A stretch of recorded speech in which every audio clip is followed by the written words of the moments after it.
we had no idea if it would work. We'd have a third of the field were school graduates. It's harder to get in the seat than it is to drive it well. I really didn't know, but quickly discovered that you can teach racing just like any other sport. The darndest thing is, when we started it way back in 1975, we had no idea if it would work. There were a few other schools in the world, but not of any significance. And we really focused on that, and we have had so many stars start at the school or come through the school. You know, a guy like Juan Pablo Montoya coming from Colombia to do a racing school. He wasn't anybody. We certainly had never heard of him.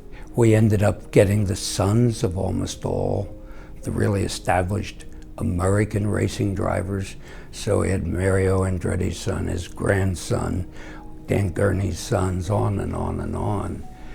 That made you feel good. Remember, I said at the beginning, we didn't know if it would work. Teaching somebody how to drive a racing car? What made it work was the quality of the instructors, not me. We ended up with 100 instructors.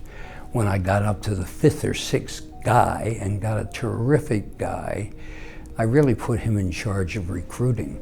And the way he did it, Terrier was his name, the way he did it was he recruited the guys he raced against, trusted on the racetrack, admired on the racetrack, and it just went from there. So we used to have a statement, this guy really works.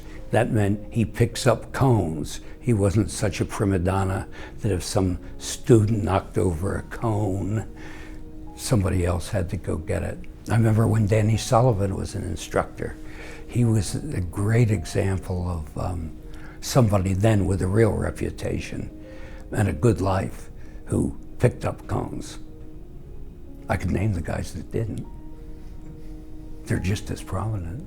On most major weekends where there's an IndyCar race, we'd have a third of the field were school graduates.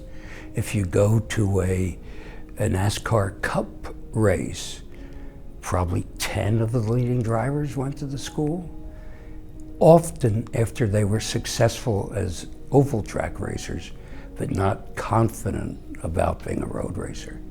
I remember the first time in the office, we had just started and I opened an envelope and shook out the check, and it was from Johnny Rutherford, who already was quite successful.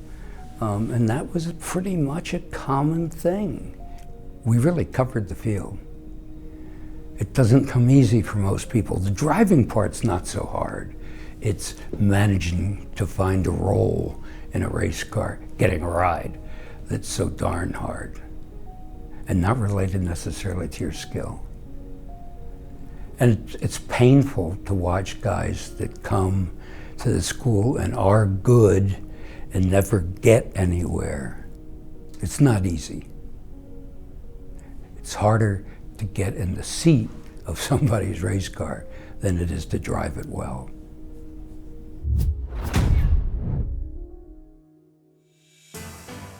Don't forget to subscribe and hit the like button. And let us know in the comments what you'd like to see next.